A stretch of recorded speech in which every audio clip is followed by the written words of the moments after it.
tisular recombinante que está implicado en la disolución de coágulos en la sangre, y este es utilizado como un tratamiento en las 3 primeras horas después de que se presente un accidente cerebrovascular. Ya tenemos al factor 8, que este va a reemplazar el factor de coagulación sanguínea debido a que se encuentra ausente o en cantidades deficientes. Ya la streptokinasa, este va a producir lisis de trombos intracoronarios y va a evitar una necrosis isquémica del miocardio.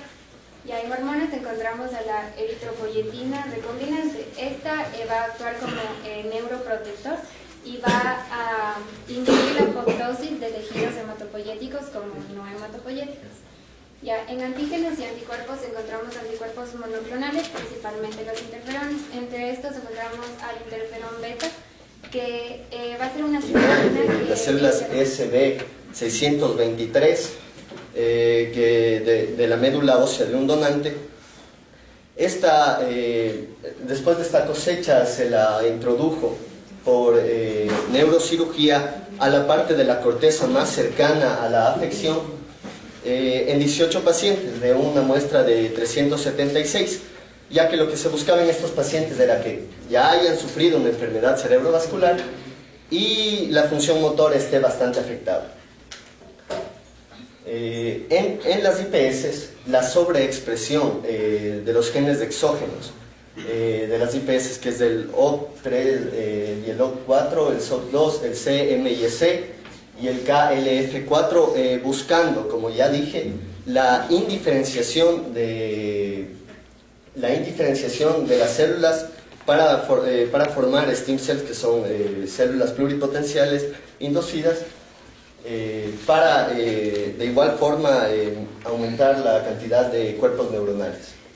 Dentro de otros tipos que son los antagomirs, nos mencionaba que después de un accidente cerebrovascular isquémico, el paciente va a tener aumentados los niveles de MIR 120A 5P en su circulación, y por ende se han hecho antagomirs contra este, porque este MIR va a llevar a lo que es al aumento de células escumosas y también a la sobreexpresión del oxidado LDL, y con esto, estos son los principales precursores para que se dé una aterosclerosis y pueda presentar nuevamente el paciente una esclerosis.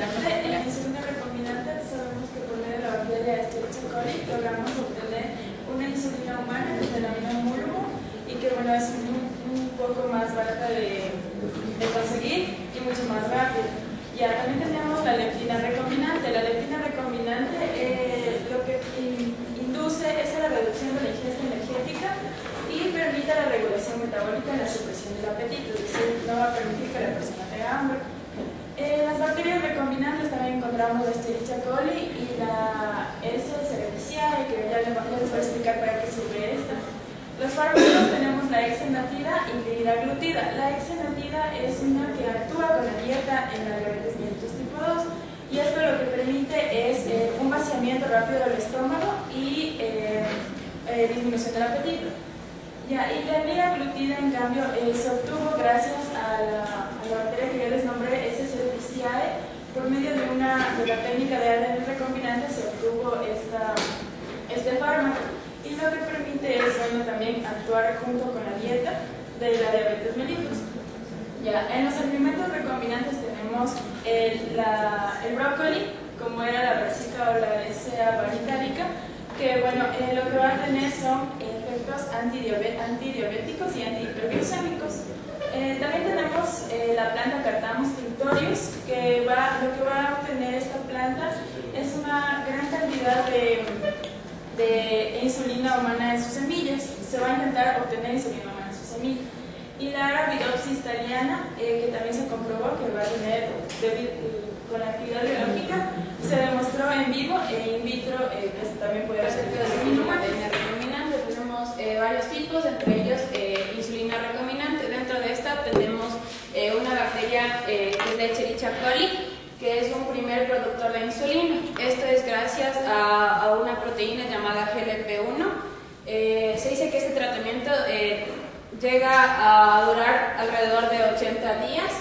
También tenemos lo que es una vaca transgénica. Esta se descubrió en Argentina produce leche enriquecida con insulina. También tenemos un brócoli denominado brassica oleracea, que nos da la expresión y purificación de proinsulina humana, es decir, de los cultivos de raíces de estos brócolis. También tenemos la letina recombinante, que activa una vía de señalización intracelular que solapa con la de la insulina, además de su efecto supresor sobre la secreción de lo que es el glucagón. También tenemos un anticuerpo monoclonal, que es el teplizumab, que altera la función de los linfocitos T, que median la destrucción de las células B. También tenemos autoanticuerpos, que es el antiglutamato y descarboxilasa y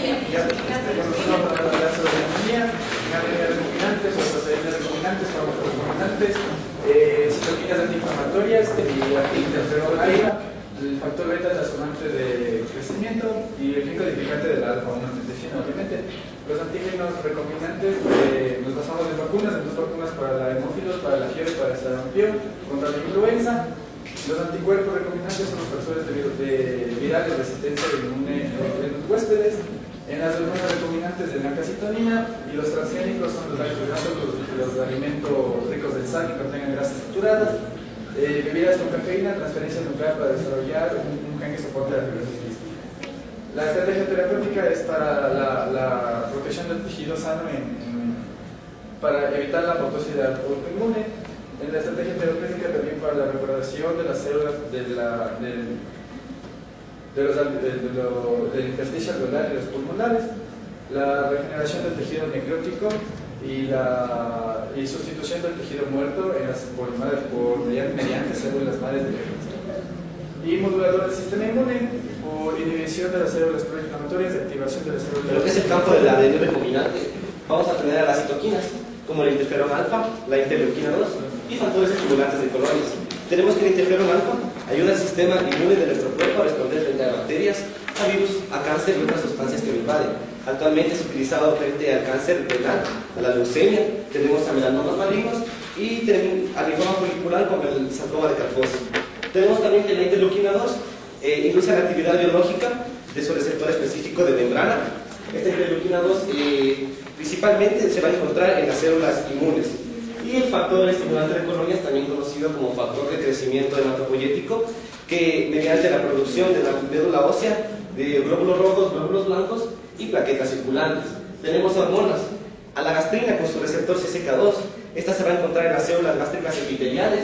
Esta gastrina principalmente actúa en la regulación de la acidez gástrica como promotor principal de la secreción de ácido, al igual que también actúa en procesos de angiogénesis, apoptosis, migración e invasión celular.